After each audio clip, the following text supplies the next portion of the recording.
इस वीडियो में देखने वाले हैं ढहते विश्वास। ढहते विश्वास जो वर्णिका आपका कक्षा 10 हिंदी वर्णिका का चैप्टर नंबर 2 है और मैंने इसके ऊपर में बहुत बढ़िया से आपको कहानी बताई। यदि आपने कहानी नहीं देखा है तो आप जरूर उस कहानी को पहले देखिए। इस वीडियो के नीचे उसका लिंक है, पहले कहानी को पूरा सुन लीजिए, उसके बाद ये ऑब्जेक्टिव वाला टेस्ट दीजिएगा। यदि आपको कहानी पहले से ही पता है तो आप ऑब्जेक्टिव का टेस्ट दे सकते हैं। तो चलिए स्टार्ट करते हैं। हम इसमें सारे क्वेश्चन को देखेंगे, आपके पेपर में एक भी ऑब्जेक्टिव नहीं छूटेगा इस चैप्टर से मेरे भाई, मैं आपको ये भरोसा देना चाहता हूँ। ठीक है, अगर आप चैनल पर पहली बार हैं तो चैनल को सब्सक्राइब कर लीजिए, वीडियो को शेयर कर दीजिए क्योंकि आप फिर खोने वाले हो इस वीडियो में। तो आइए हम स्टार्ट करते हैं पहले क्वेश्चन से। पहला क्वेश्चन लिखा गया है कि ढहते विश्वास कहानी के कहानीकार कौन है। तो मैंने बहुत अच्छे तरीके से आपको बताया था इसके जो कहानीकार हैं वो कौन है, सातकोरी होता है। इसका जन्म अगर आपसे पूछा जाए तो 29 अक्टूबर 1929 को इसका जन्म हुआ था, ये सबको मालूम होगा। ठीक है ना। चलिए नेक्स्ट क्वेश्चन हमारा है कि ढहते विश्वास कहानी का मुख्य पात्र कौन है। कमेंट कर दीजिए सब लोग, जो लोग मुझे लाइव में देखेंगे। चलिए ऑप्शंस आपके सामने, लक्ष्मी, सीता, गीता, मगम्मा। तो ढहते विश्वास में जो है लक्ष्मी के बारे में इसमें बताया गया है, आप लोगों ने देखा था वीडियो में लक्ष्मी के बारे में। और इसके जो पति थे उसका नाम लक्ष्मण था और इसके जो बड़े बेटे थे उनका नाम आप लोग मुझे कमेंट करना, इसके बड़े बेटे का नाम क्या था, आप सभी लोग मुझे कमेंट कर देना। ठीक है। अगला क्वेश्चन नंबर 3 आता है, ढहते विश्वास कहानी में कहाँ के जनजीवन का चित्रण किया गया है। ये प्रश्न हमारा है कि कहाँ के है ना जन जीवन का चित्रण है। तो आपको पता है कि उड़ीसा की यह कहानी है, तो उड़ीसा के जनजीवन की चित्रण किया गया है। अगला क्वेश्चन है, ढहते विश्वास कहानी में किस नदी की चर्चा की गई है। हमने आपको बताया था जी 3 बांध की चर्चा हुई है। बांध 3 है तो जी सर, देवी बांध नंबर 1, देवी बांध की पहली चर्चा हुई है, फिर दलई बांध की हुई है ना। उसके बाद एक तीसरा हीराकुंड बांध की चर्चा हुई है। और अगर मैं बात करता हूँ नदी किसकी हुई है तो एक नदी की चर्चा हुई है। जल्दी कमेंट करके बताओ कौन सी नदी, जल्दी फटाफट यस, चर्चा हुई है महानदी की। किसकी हुई है, महानदी की। अगला क्वेश्चन देखिए, ढहते विश्वास कहानी किस भाषा से अनुदित कहानी है ना, अनुदित है, किस भाषा से अनुदित है। मैंने बताया था कि इसमें जो है कन्नड़ से, तमिल से, उड़िया से या फिर गुजराती से। इसके जो लेखक हैं, इसके जो कथावाचक हैं उसका नाम है सातकोरी होता, सातकोरी होता, जिसे है ना, जिसने इसे लिखा है उड़िया भाषा में। किसमें, उड़िया भाषा में। लेकिन इसको अनुदित किया गया है हिंदी में। अनुदित करने वाले व्यक्ति का नाम क्या है आप लोग इस वीडियो में है ना, इसके नीचे मुझे कमेंट करके बताइए इसे अनुदित करने वाले व्यक्ति कौन है। मैंने उस वीडियो में पूरा बताया, यदि आपने वीडियो नहीं देखा तो लिंक डिस्क्रिप्शन में है, जाकर के पहले उसको देख लीजिए। ठीक है ना। अगला क्वेश्चन, लक्ष्मी के बड़े लड़के का नाम क्या था। लक्ष्मी के बड़े लड़के का नाम क्या था। तो आपको पता है कि लक्ष्मी के एक बड़े लड़के थे और 2 छोटी लड़की थी और उसके बाद एक छोटा लड़का था। तो कुल इसके 4 बच्चे थे, लेकिन बड़े लड़के का नाम अच्युत था। ऑप्शन नंबर डी सही होगा। अगला प्रश्न है, ढहते विश्वास कहानी है ना किस लेखक द्वारा अनुदित है। किस लेखक के द्वारा अनुदित है। देखिए क्वेश्चन आ ही गए। ठीक है ना। ये अनुदित किसके द्वारा है, राजेंद्र प्रसाद मिश्र, बी.आर. नारायण, गोपाल दास या फिर के.एन. जामना। तो बी.एन. नारायण ने मगम्मा वाली कहानी को अनुदित किया था। आपको पता है कि मगम्मा कहानी को अनुवादित करने वाले थे बी.आर. नारायण, लेकिन ढहते विश्वास कहानी के लिए थे Rajendra Prasad Mishra. Option number A. अगला प्रश्न है हमारा कि लक्ष्मी के कितने लड़के थे। कई बार बच्चे गलत कर देते हैं। देखिए लक्ष्मी के टोटल 4 बच्चे थे, ये बात बिल्कुल सही है। आप लोग कमेंट कीजिए उसके कितने लड़के थे। तो लक्ष्मी के लड़के थे 2 और लड़कियां भी थी 2। ठीक है, ऑप्शन नंबर बी सही होगा। अगला प्रश्न देखिए, सातकोरी होता का जन्म कब हुआ था। तो हमने अभी थोड़ी देर पहले आपको बताया था, है ना। आप लोग देखिए, मैं तो फिर से कहूँगा, यदि आपने कहानी नहीं सुना है तो मैंने पूरा कहानी बताया, पहले फेस लाइव है हमारा, जाकर के जरूर देखिए, लिंक डिस्क्रिप्शन में है।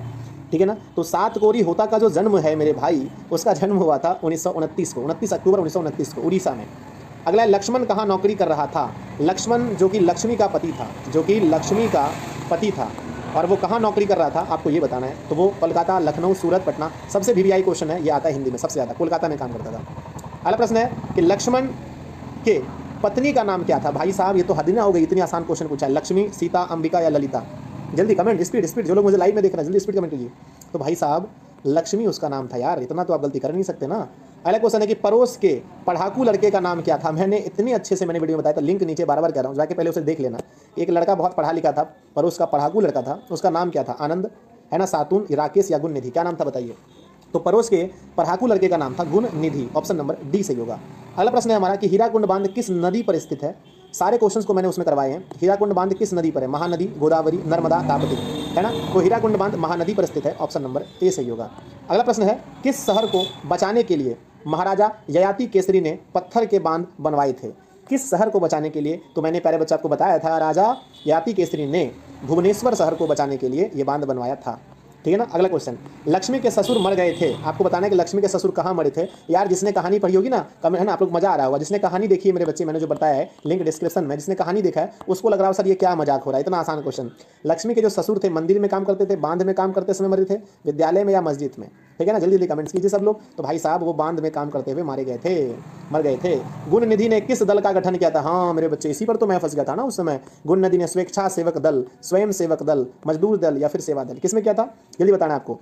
तो मेरे ख्याल से मेरे बच्चे उसने स्वेच्छासेवक दल को बनाया था, ठीक है ना। मैंने शायद उस वीडियो में, फेस वाली वीडियो में शायद मैंने स्वयं सेवक लिख दिया है, तो अगर मैंने स्वयं लिख दिया होगा तो आप लोग सही कर लेना मेरे बच्चे, स्वेच्छासेवक दल होगा, ऑप्शन नंबर ए सही है, ठीक है ना। गुण निधि ने बनाया था।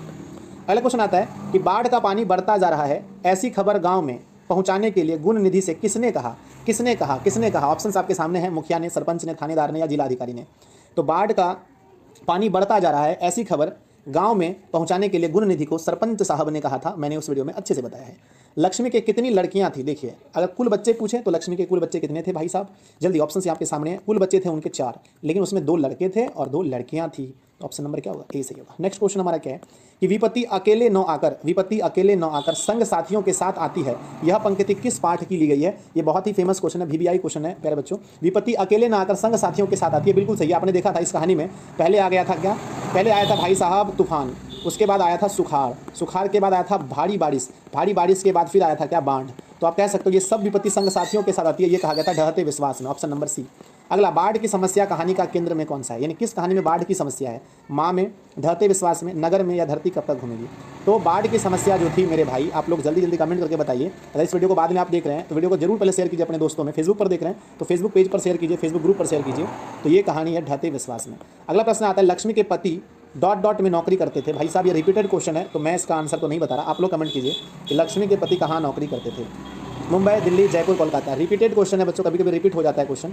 यस, अगला क्वेश्चन है नेक्स्ट। तो लक्ष्मी कहानी का केंद्र पात्र है, लक्ष्मी किस कहानी का केंद्र पात्र है? आपको ये बताना है। ढहते विश्वास, धरती कब तक घूमेगी, माँ या नगर? तो लक्ष्मी जो कहानी का केंद्र है उस कहानी का नाम है ढहते विश्वास, ऑप्शन नंबर ए। अगला प्रश्न है, 7 कोड़ी होता कथाकार किसके हैं? 7 कोड़ी होता कथाकार कैसे हैं, किसके हैं? पंजाबी के हैं या फिर गुजरात के हैं, उड़िया हैं या फिर हिंदी के? 7 कोड़ी होता कथाकार हैं, कौन से हैं? चलिए, तो मैंने स्टार्टिंग में ही कहानी बताया था आपको कि 7 कोड़ी जो है वो उड़िया कहानी है, उड़ीसा की कहानी है, ऑप्शन नंबर सी सही होगा। अगला क्वेश्चन है, किस नदी के बांध के नीचे लक्ष्मी का घर था? यहाँ लक्ष्मी छूट गया है, लक्ष्मी का घर था। किस नदी के बांध के नीचे लक्ष्मी का घर था? ठीक है ना। तो देवी बांध के नीचे, देवी नदी बांध के नीचे लक्ष्मी का घर था, ऑप्शन नंबर डी सही होगा, ऑप्शन नंबर डी। चलिए, अंतिम प्रश्न है, लक्ष्मी के पति का क्या नाम था? लक्ष्मी के पति का क्या नाम था? ये क्वेश्चन मैंने अलग से ऐड किया था क्योंकि मैंने आप लोगों से पूछना चाहता था। तो जितने भी लोग देख रहे हैं इस वीडियो को, जब भी देखेंगे इस वीडियो के नीचे कमेंट कीजिए, इसके पति का नाम क्या था। जल्दी जल्दी सब लोग स्पीड में कमेंट्स करेंगे, बहुत बढ़िया, बहुत कमेंट करेंगे। और मैं 2 क्वेश्चन इस पार्ट से पूछने वाला हूँ। पहला पूछने वाला हूँ आपसे कि हीराकुंड बांध किस राज्य में है? हीराकुंड बांध किस राज्य में है, ये कमेंट कीजिए, किस राज्य में है। और दूसरी बात आप लोगों को ये बताना है कि टीले पर किस भगवान का मंदिर था, है ना? किस भगवान या देवी, किस देवी का मंदिर था? आप लोगों ने कहानी पढ़ा होगा, उसे बताइए किस देवी का मंदिर था। ये क्वेश्चन हो गया, 2 क्वेश्चन। और तीसरा क्वेश्चन प्यारे बच्चों, है ना, तीसरा क्वेश्चन, क्या इस कहानी में अच्युत जीवित बचा था या नहीं? ये भी आपको कमेंट करना है, क्या इस कहानी में अच्युत जीवित बचा था या नहीं? इन तीनों प्रश्नों के जवाब आप लोग को अलग अलग कमेंट करने हैं, एक बार में नहीं 3 बार कमेंट करके बताना है, ठीक है ना। वीडियो कैसा लगा आप लोग जरूर बताना, वीडियो को लाइक जरूर करना मेरे बच्चे। आपका ये दूसरा, अगर आप मेरे वीडियो को भी देख लेते हैं, कहानी वाला वीडियो देख लेते हैं और ऑब्जेक्टिव वाला दोनों देख लेते हैं, तो ये चैप्टर आपका बिल्कुल समाप्त हुआ। आपको सारे कुछ देखने के लिए हमारे प्लेलिस्ट में जाइए, आपको ऑल सब्जेक्ट का मेरे प्यारे बच्चे वीडियोज मिलेगी अच्छे से। आप यहाँ से पढ़ के, है ना, मैट्रिक में 450+ मार्क्स ला सकते हैं, लेकिन पूरे धैर्य से आपको पढ़ना पड़ेगा। जय हिंद। चैनल को सब्सक्राइब करने के लिए ना भूलिएगा, और सब्सक्राइब करने के बाद नोटिफिकेशन को जरूर ऑन कीजिए मेरे बच्चे, क्योंकि नोटिफिकेशन ऑन नहीं करोगे तो आपको वीडियोस की नोटिफिकेशन कैसे मिलेगी, ठीक है ना। और